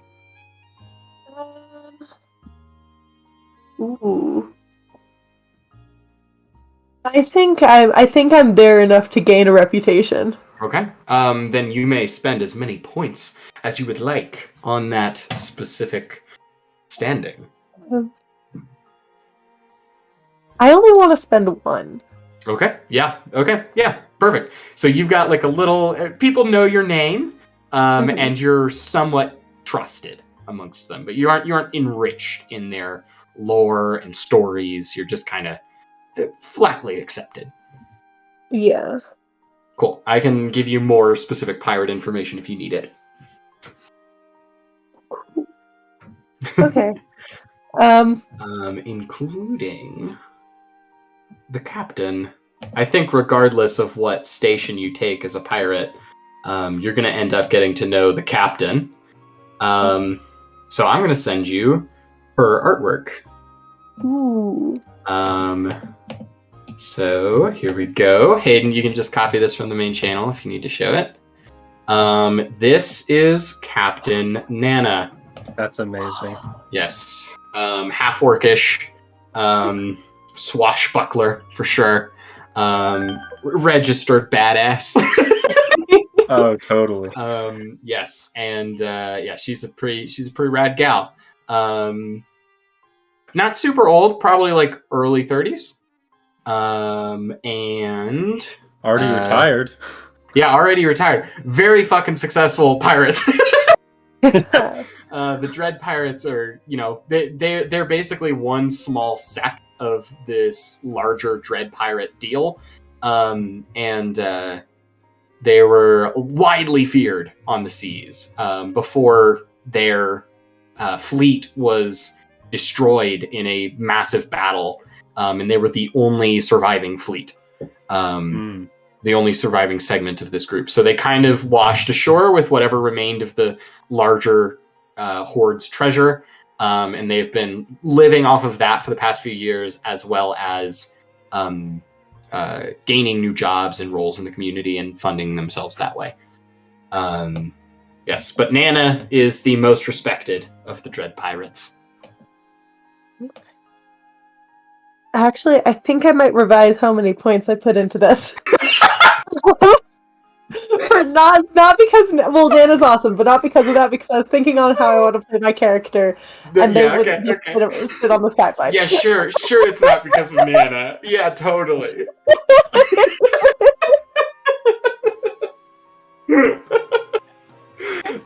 Yeah, okay. How much are we bumping it to? 2, because that's all I have left. Oh yeah, wait, what was your other 3? Oh, your siblings, right? Okay. Mm-hmm. Yeah. So, yeah. Oh man, you've got some acclaim, my friend. Yeah, I want my character to be many... like really extroverted. I love that, because this is a mechanical representation of you not having a lot of possessions, but a lot of friends, right? Mm-hmm. Exactly. Oh god, that's so cool. Okay. And the one thing I want to say about my mentor is they, like, when I came to them, I'm a very talkative character. Yep. So I was talking a lot, and they just, like, kind of the only way they got me to shut up for long periods of time were to tell me these long, drawn-out stories. And I immediately took that and went to the orphans and was like, hey, who wants to hear a story? Oh, I love that. That's beautiful. Oh. Oh, that's great. Okay. Okay. So, I mean, if you want more information on pirates, I can now give you a little bit more. Sure. Well, you gotta ask questions. Yeah. Yeah. You gotta ask for specifics, and I'll give you things. But at a level 2, you have a chance of knowing things about the community of pirates, like significant figures, stuff like that. Mm-hmm. Yeah. Do you want another chance to ruminate? And I'll go to Eric? Yes, please. Okay, Eric. Okay. What do we got? So, a couple ideas. One, considering... Okay, wait. What's like the max level we'll reach in this campaign? Do you know? But we are going to be starting at level 3 and going to probably 10, 13, somewhere in that range. Okay. Leveling up won't be super often. I'd say once every 2 sessions. Oh, also, I mean, you guys could totally die at level 2. So we're gonna go backwards a level. Oh no! I'm at level 2 of the adventure. That was confusing. Yeah. You could die at level 6, and we'd be stuck. But we'll see. Let this start up again. Okay, so I was considering multi-class ideas. Oh, I love it. As I'm doing family things as well as venturing out with Edlark. Mm-hmm. So, possibly Ranger Bard or Ranger Wizard or... Yeah, and I trust you guys to get the specifics of your character. I just want to... We're here to root them, right? But yeah. as you're doing the statistics and stuff, do upkeep your inventory, because your inventory is going to be pretty important during this adventure. Okay. I wouldn't say we're going to worry too much about rations and water necessarily, but ammo counts, probably not spell components. Get a component pouch and you'll be fine. But Are we worrying about things like carrying capacity? Like no, how much I hate carrying capacity. Okay. Yeah. So I'm just not going to give you enough stuff for you to be encumbered. You're not going to have to worry about carrying capacity unless you decide to pick up a table. Wonderful. Yeah, I hate that rule. Well, I don't hate that rule. It's cool, but I don't like keeping track of it. Yeah. I don't like every time you have to come to a new item, you got to multiply the number of gold pieces by their weight and figure out how much carrying capacity you have. I hate that shit, so we're not doing that. Okay, so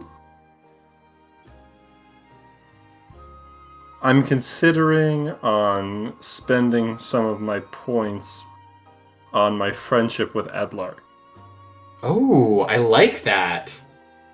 Yeah, that'll give you some insight into the Sweetmaker family, as well as their knowledge, which is quite a lot. All right, how many points are you spending?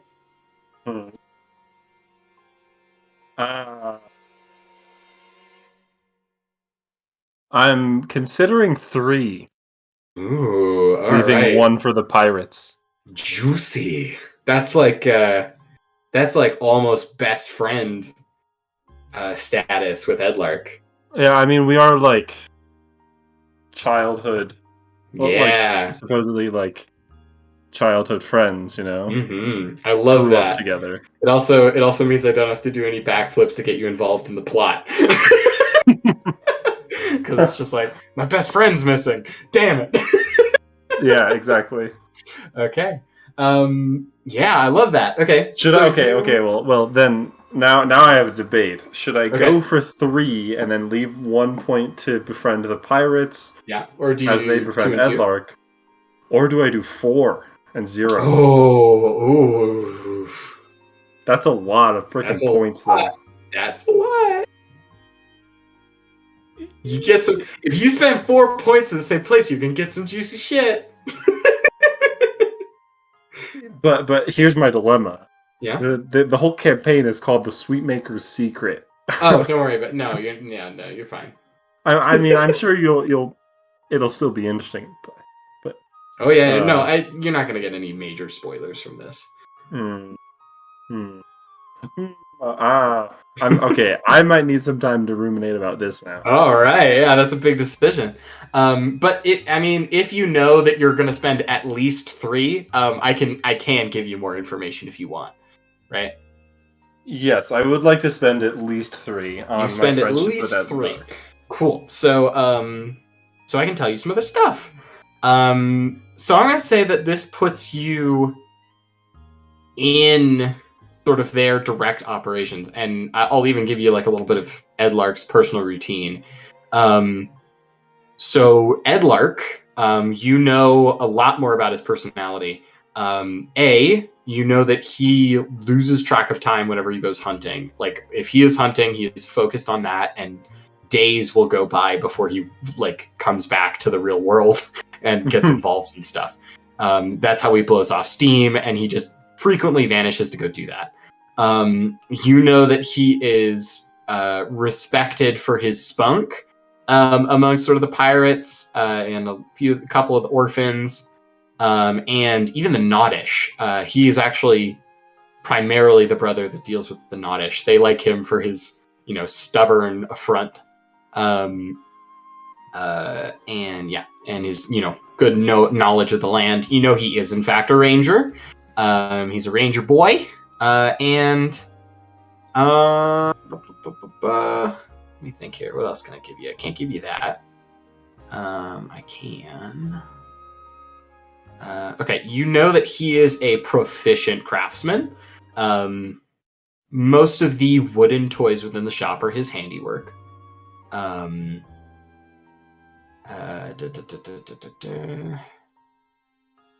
You also know that he was very close with his father. Most of the skills that he has and has learned have been passed down from his father to him. You know that when he was a kid, he was afraid of the dark. There was a good period of time where a fluorescent light bulb was left on in his room all night. There's... Do you have any specific questions about him while I'm thinking?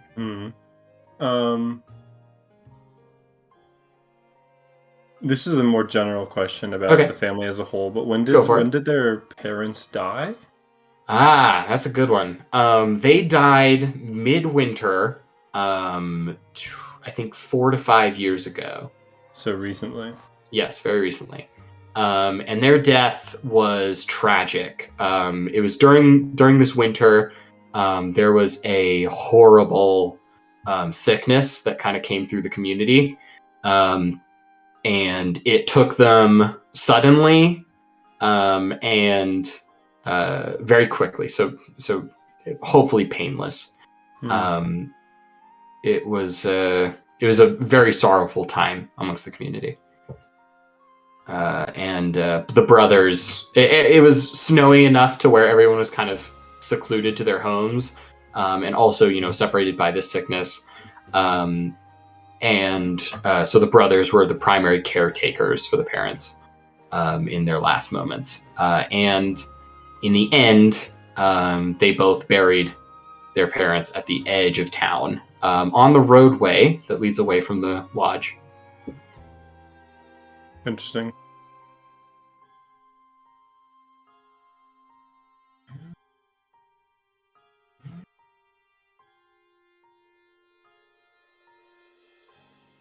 All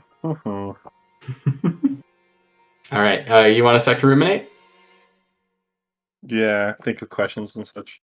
All right. Dusk, you're up. What you got for me? What sort of treasures have the pirates collected that they hold on to that are like... Yeah. Oh, that's fun. How many points did you spend here again? 2. Okay. I don't think you've been allowed to see them, but you've definitely heard about them. Let me think here. There is one pirate, specifically, who's known sort of as an appraiser. And he kind of, all of the treasure passes through his hands. But recently, he was kind of debunked from that role because he got a little nuts when gambling. So former treasurer, I'm gonna send this fellow into the artwork channel. It's Paulo. Yes, Paulo, half-blind satyr fellow. He's one of the Dread Pirates. He used to be the treasurer. Okay.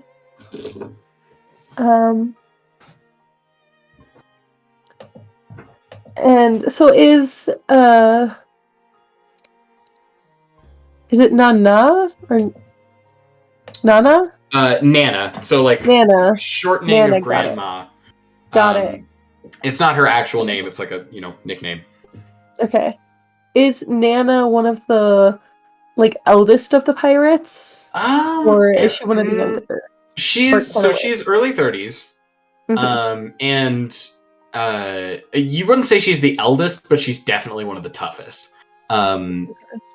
Yeah, she young, scrappy in her early days and fought her way up the rungs very fiercely.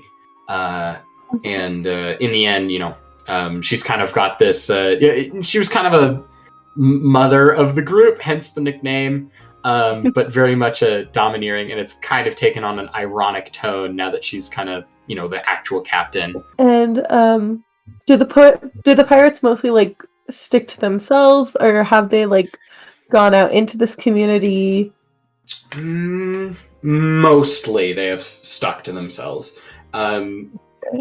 There's kind of an aura of being bored with the ships now that they're docked and not really able to go out and adventure. A lot of them are still restless because piracy isn't a profession where you grow old. Yeah. So it's a lot of rambunctious younger adventurers who have just been sort of pent up with not a lot of conflict to fight. So the older ones have probably settled. The younger ones are, sticking close to their bands and running amok in the outer reaches of the forest. Crime is still generally frowned upon amongst them. Basically the era is our days of thievery are over, right? Our days of being criminals are done. And they are content to live on the outskirts of this community. They basically have an agreement of we won't do any, harm to you and you won't do any harm to us. That said, there's still a good amount of pickpocketing among pirates. They fuck with each other all the time. And if you were to pick one of these crews to be the most exclusive, it's the pirates. Like, there are some ships that you cannot get on without being the +1 of another pirate. Like, very tightly knit, very somewhat mistrustful of outsiders and whatnot. Okay. I think those are all my questions for right now. Okay, cool. Eric, how you doing? Okay. So 3 or 4? I had this realization. Yeah. That I am spending the majority of my points on a friendship with somebody who just disappeared.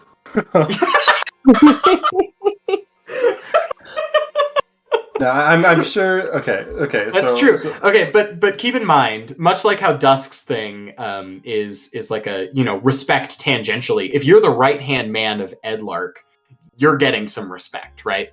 Right. And so is that how I would be known if I spend 3 points? Oh yeah, or maybe not 3, but like 4 for sure.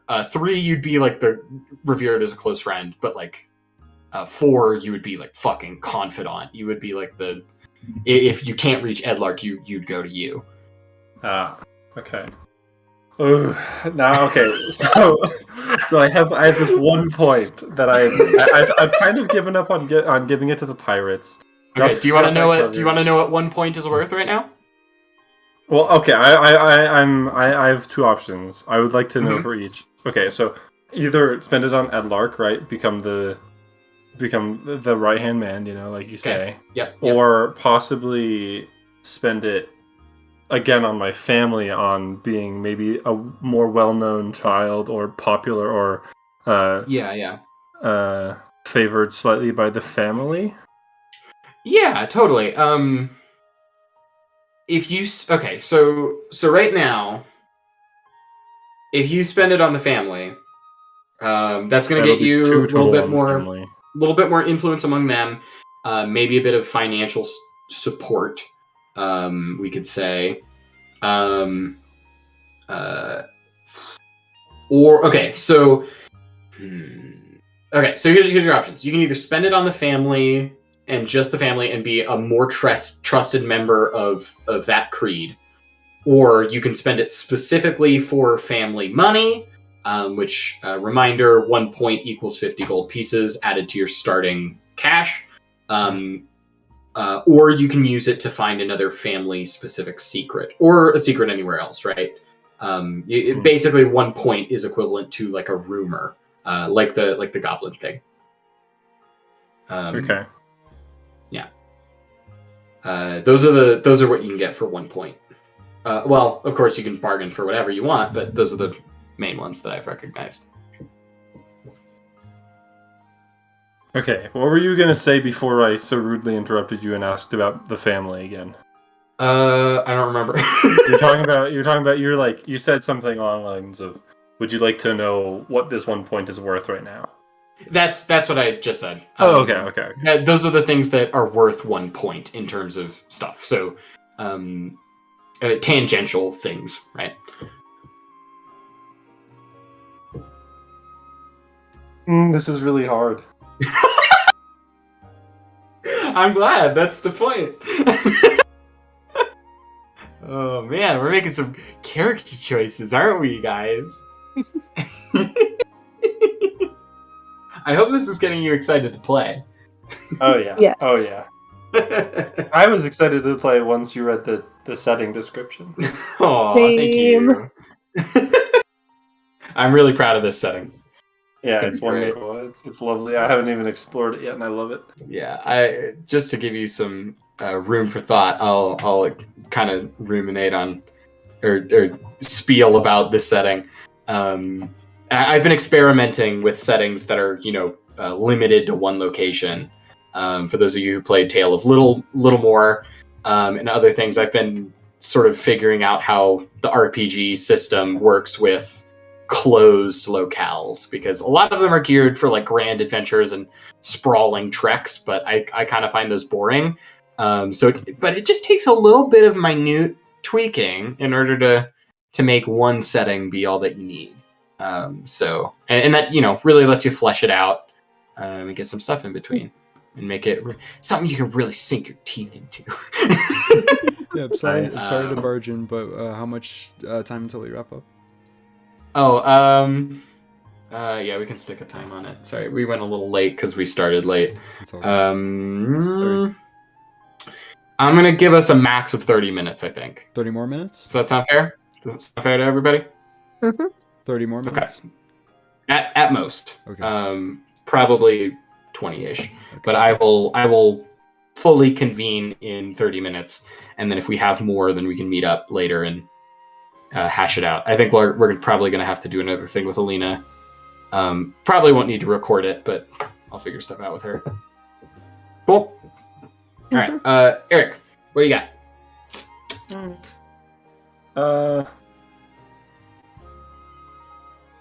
Still one more time? Yeah, Right.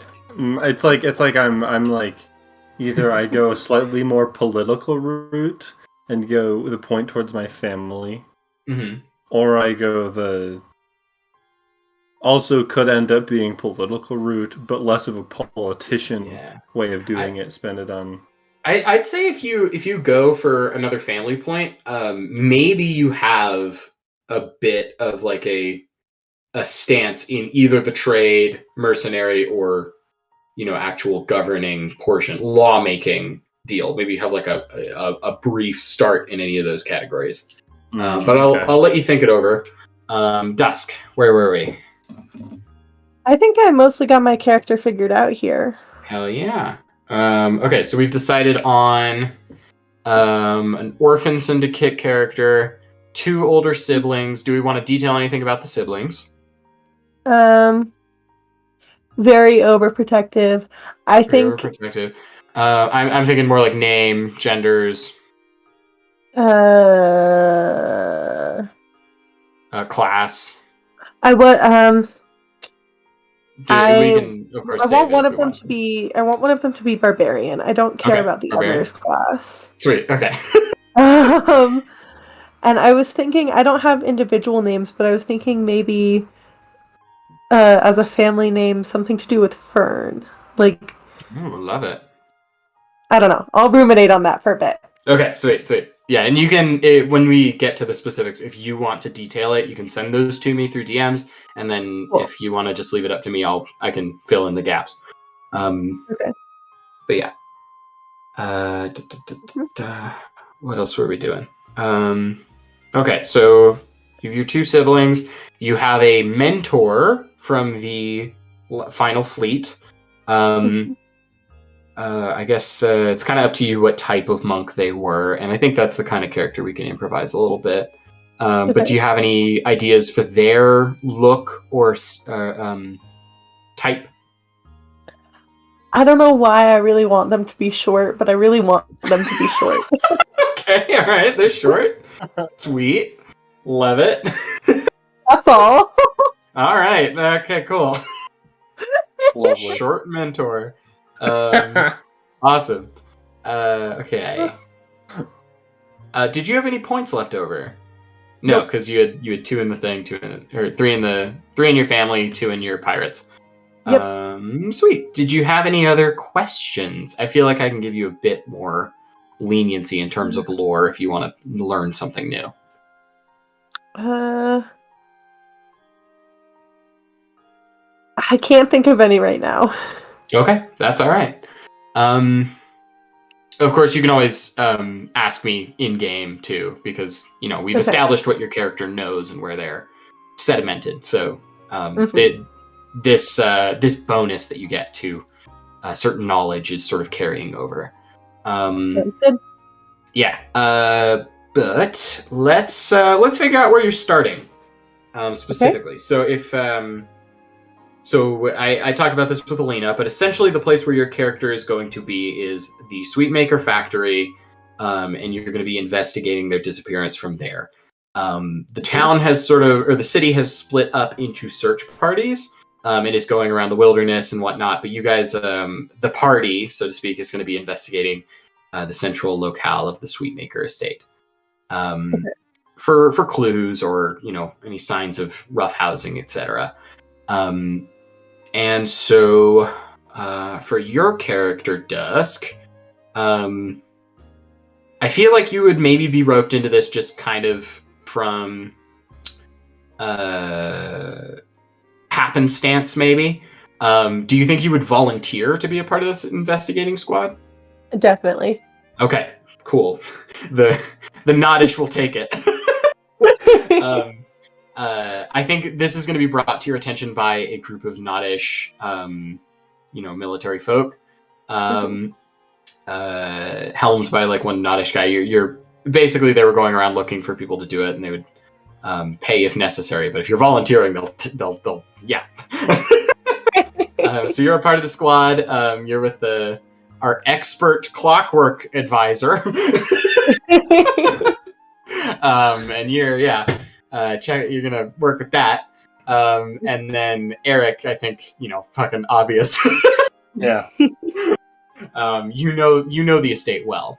Sweetmaker estate. Although part of me is gonna want to go search the woods where he hunts typically. That's where he usually true. disappears to. I am gonna say that that's primarily where the search parties are, right? Like, because one person in a forest isn't gonna do much. We've got like 20 people fanning out in a grid with lanterns. So I think they got that covered. As long as I'm confident in those people and know that that's happening, I'll be fine. Yeah, and I think maybe this is kind of a deep into the night is when we pick up after this disappearance is discovered. And Eric, maybe you were the first person. Oh, I like this. Okay, hold on, Eric. Have you decided where your point's going right now? Not quite. Okay. I have a couple questions about it. But... Yes. Go for it. Okay. So the 1 point I spent earlier on my family, that gave me the secret of the goblin child? Or yeah. That kind of spent as like I am a part of the family, so I need to spend a point to be a part of the family? It was initially, but since you afterwards kind of chose to become a part of the family and would have had that knowledge anyway, it sort of turns into a you know that character well. So maybe you're a little bit closer to that sibling. They might actually just directly be your sibling. Right. So that point has essentially become you're closer to your family. Okay. Perfect. In that case, I'm more likely to spend my last point on my good friend Edlark. For the sake of our time limit, I'm going to say that we're going to get our decision now, I think. Just so that Hayden can go to bed. Yeah. I'll put a fourth point into Edlark, so it's okay. Like, okay. Right. Never mind. I can ask that later. It doesn't matter. I've decided. Okay. So Eric, you've taken a step closer to the Sweetmakers. So Eric, I think how it goes down is you're sort of woken up in the night by frantic knocking, and this character, or not in the night, but in the early morning, this character comes to your estate. This is Mittens. Also a pirate? No. The pirates all have like the skull and crossbones in the back. I see. Mittens is the designated baker for the Sweetmaker estate. She does a lot of, odds and ends, and she also opens up shop. She's the first person to discover that these Sweetmakers are missing. And I believe she's a refugee. So recent addition to the Sweetmaker family. But she is, hired help. And she's very, very grateful to the Sweetmakers for, giving her a position as baker. She doesn't normally have the club, but she's adopting it because things are going down. But she's a very peaceful soul. And yeah, you probably know her pretty well over the past few months as she's arrived. She's the first to open up shop. She realized they were missing, and has started to alert the town. And you were one of the first people she sought out because, maybe you guys spent the afternoon looking privately before deciding like, oh, geez, they're actually like gone. And then you got the rest of the town in a stir. So she's probably a person you know super well, especially with that extra sweet ass point. And of course, being the right-hand man of Edlark, if you want any very specific information about the Sweetmakers or Edlark himself, you may ask. Okay, that's something I might need to think about for a while. Okay, all right. I will know that I have that point stored somewhere. All right, Dusk.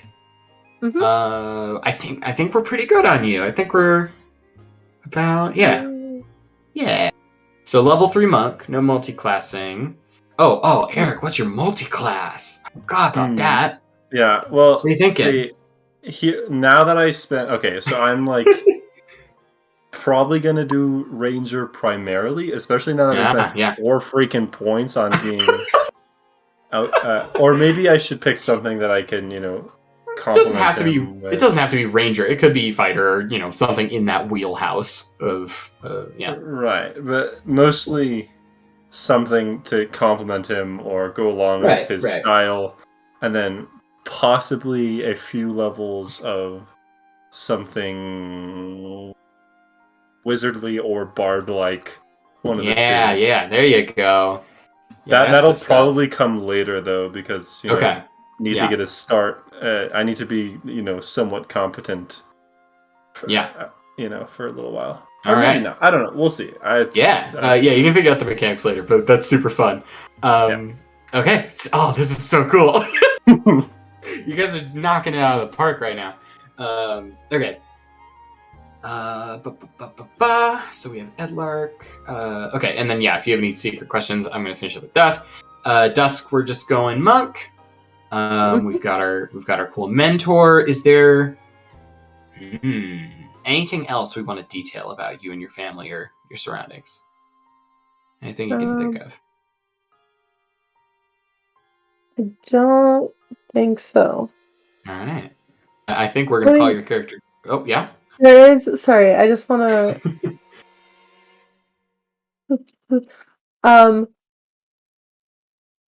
I don't know if I said this already, and my brain is telling me that I haven't, so I need to say it. Okay, go for it. When my siblings were going out and fighting, they had me as kind of like the caretaker role of all the other orphans. And although I did it like resentfully, so I have like kind of the basics, but also I'm like, I don't really want to be here. Yeah, I gotcha. Okay, cool. You'd rather be on the front lines than protecting, but ultimately it's still a form of protection. Yeah. Okay. Yeah. That's awesome. Cool. Thank you. Man, I love your guys' characters so far. This is fucking perfect. Okay, Eric. We just gotta wrap your buddy up. Okay. So you said earlier that the pirates are pretty good friends of Edlark, right? Mm-hmm. So me being such a strong acquaintance of Edlark, does that give me some favor with the pirates? Absolutely. Okay. It even gives you some insight into the history between Edlark and them, because you were probably Edlark's main confidant when they were strategizing upon how to work with them. Right. Yeah.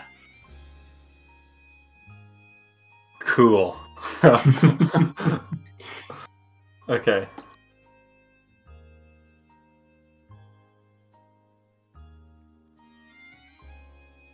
Yeah. All right. You want me to give you some free information? Yeah. All right. Meet me in the secret tunnel, please. Ooh. Yeah. Okay. Hey, then you. Whoa. Sorry. I try to go Duskin here on accident. Okay. Eric. There's a couple things I'm going to tell you about Edlark. The first is going to be that he has a romantic interest right now. That being Nana. No way! Pirates. Oh my god! Oh, that's amazing! Oh my god! Yeah, there is a fun pirate story that all the pirates fucking think is the most funny shit, and it's basically the Dread Pirates landed on shore and they declared war on the city. They were like, "We're gonna rule this place. We have the riches. We have the funds." And Edlark, basically, after a bit of planning, went on board and parlayed with Nana. And essentially said like, what would make you stop this assault? Nana said, "You can suck me off," and he did. No way! Oh And all the my pirates god! thought it was the funniest shit.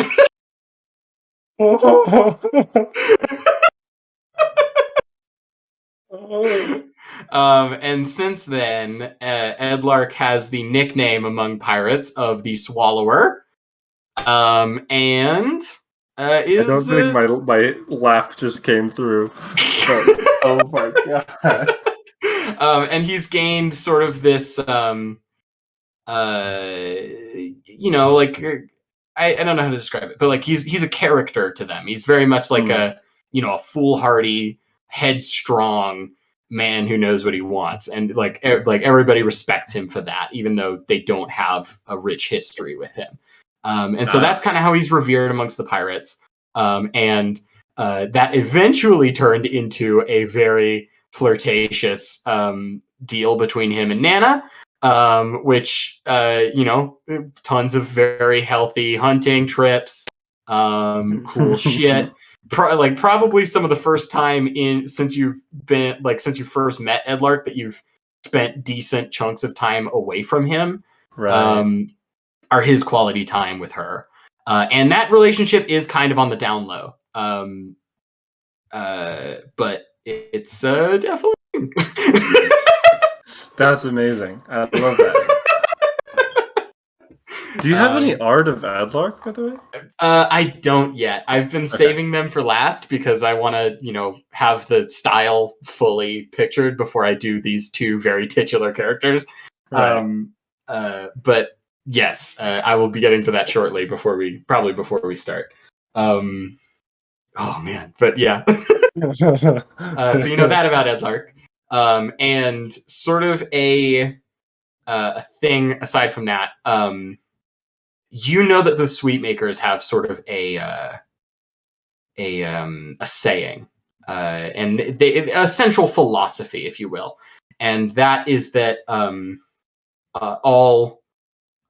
every person can be united through delight and pleasure, because that is something that everyone has in common and cannot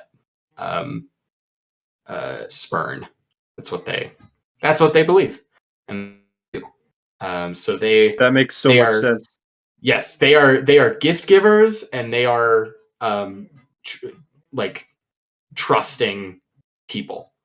And so they're so I already loved the Sweetmakers, and that level of love just expanded threefold.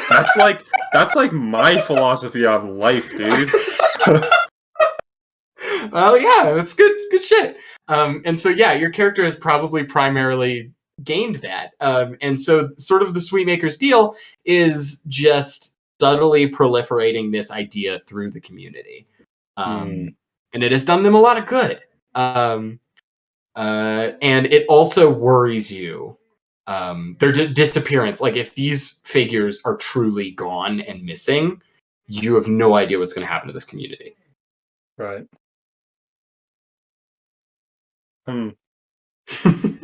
Any questions related to that? Not yet. Sweet. You can always bring me back here, or you can DM me later, and I can answer more. Wonderful. But yes, this is a keen insight that only you possess as a close friend of the Sweetmakers. Hmm. All right, let's head back. All right. Okay, I have a general question about Edlark. Sorry, what was that? I have a general question about Edlark. All right, go for it.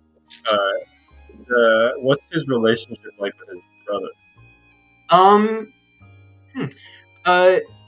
Publicly, these two aren't like two peas in a pod close. But you know them to all. Go to secret tunnel.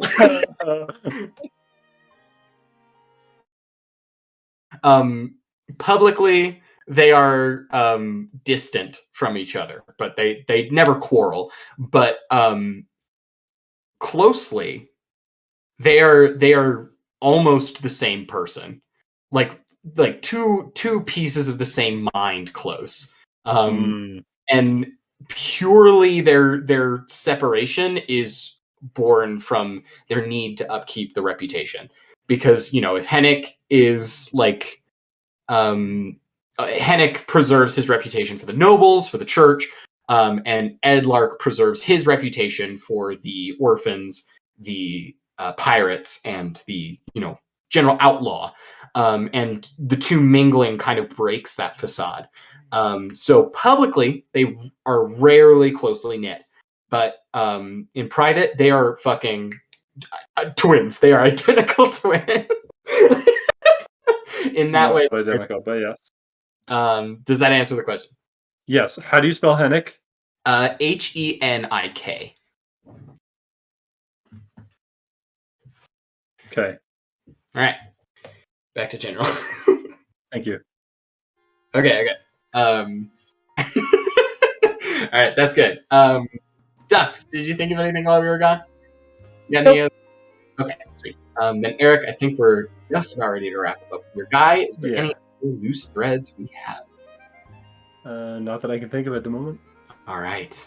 Well, you guys have done beautifully. Just want to say that right off the bat. You set us up for success. So. Oh, thank you. I am so excited for you guys to dip your toes into this this place, this magical setting, and get a little bit more familiar with your surroundings. Oh man, this is gonna be so much fun.